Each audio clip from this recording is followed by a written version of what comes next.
अच्छा स्टूडेंट्स, अब हम ऐसा लो करने के लिए जा रहे हैं 12.6.1 जो कि पावर ऑफ लेंस से रिलेटेड है।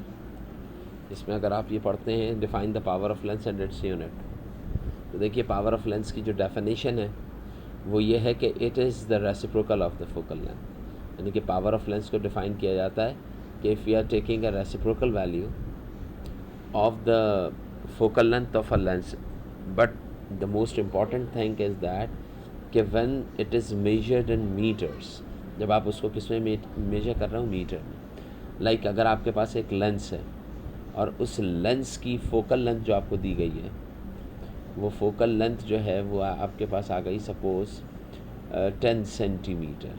कितनी आ गई भाई? 10 सेंटीमीटर। तो how do we find the power of lens? P इसे रिप्रेजेंट करते हैं, ये हम कैसे निकालेंगे? तो if you know the focal length you can easily calculate the power of lens. कैसे? कि it is the reciprocal. Reciprocal होता है क्या चीज़? फोकल लेंथ का। यानी कि ये फोकल लेंथ एफ हो गई, तो आप क्या करें कि पी जो होगा वो बराबर होगा 1/f के, और 1/f की जगह आप क्या लिखेंगे? Focal length, but that must be measured in metres. Like अगर ये 10 सेंटीमीटर लिखा है तो इसको मीटर में कन्वर्ट करने के लिए 10 ऐसे ही रहेगा। सेंटी आप जानते हैं 10⁻⁻² के बराबर होता है, और आपने इसको मीटर्स कर दिया, तो ये रिज़ल्ट आ जाएगा सेंटीमीटर्स में। तो अब आप ये बताइए 10⁻⁻² पर, या इसको सॉल्व कर लें, ये 10⁻⁻² को ऊपर ले आएँ तो 10 की पावर 2 बन जाएगा ऊपर जाकर, और डिवाइडेड बाय यहाँ पे नीचे 10 रहेगा। और जब आप इसको सॉल्व करेंगे तो 10 और ये स्क्वायर कैंसिल आउट हो जाएगा, तो आपके पास आएगा आंसर 10। तो पावर ऑफ लेंस जो होती है, किसी भी लेंस की पावर, अगर उसकी फोकल लेंथ 10 सेंटीमीटर है तो पावर ऑफ लेंथ जो होगा उसकी value 10 dioptre is the unit. Dioptre क्या है? इसकी यूनिट है। तो आप क्या लिख लेंगे? आप ये कहेंगे कि the power of lens is 10 dioptre. तो अकॉर्डिंगली ये क्या करेगा? वेरी करते चला जाएगा। डायोप्टर भी कह सकते हैं, या पर मीटर भी आप इसकी यूनिट को पर मीटर के थ्रू भी मेंशन, लेकिन ऐसा यूनिट सिस्टम के अंदर इसकी यूनिट जो होती है वो लेंस की, पावर ऑफ लेंस की, वो डायोप्टर है। अब देखिए जैसे जैसे मैं फोकल लेंथ को बढ़ाऊंगा या कम करूंगा, लेंस की पावर भी उसी के रिलेटिवली क्या होती जाएगी? कम या ज़्यादा हो जाएगी।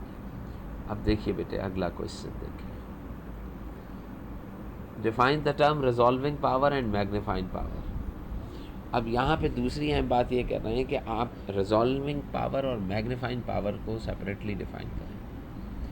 तो देखो इसको डिफ़ाइन करने के का जो सबसे बेहतरीन तरीका होता है, सबसे पहले हम बस जो दो टर्म्स दी हुई हैं उनको हम देख लेते हैं।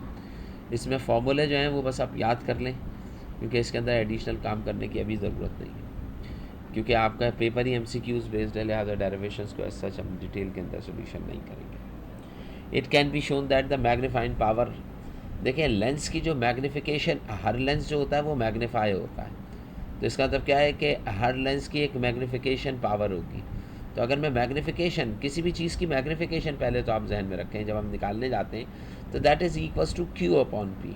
मैग्नीफिकेशन का फॉर्मूला ये होता है कि मैं इसको लिख सकता हूँ कि distance of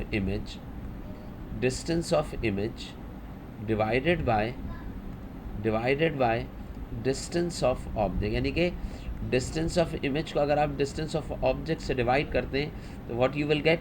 you will get the magnification of that lens और मिरर। इसी तरीके से मैग्नीफिकेशन का जो दूसरा फार्मूला निकलता है वो है height of the image over height of the object. यानी कि मैं इसको लिखूँगा height of image over height of object. तो इसका मतलब ये हो गया कि हाइट ऑफ इमेज और हाइट ऑफ द ऑब्जेक्ट, इसके थ्रू आप क्या कर सकते हैं? मैग्नीफिकेशन। लेकिन ये तो आपके पास जनरलाइज दो फार्मूले हो गए जनरल फार्मूला। लेकिन अभी आप जो बात करेंगे हम देखेंगे उसके अंदर हमने जो असल में डिस्कस करना है वो ये डिस्कस करेंगे कि अगर आपके पास एक लेंस है और लेंस के अंदर एक इमेज बन रही है, लेकिन ये इमेज ऐसे बन रही है कि ये वर्चुअली मैग्नीफाइड है, यानी कि object is placed with in its focal length.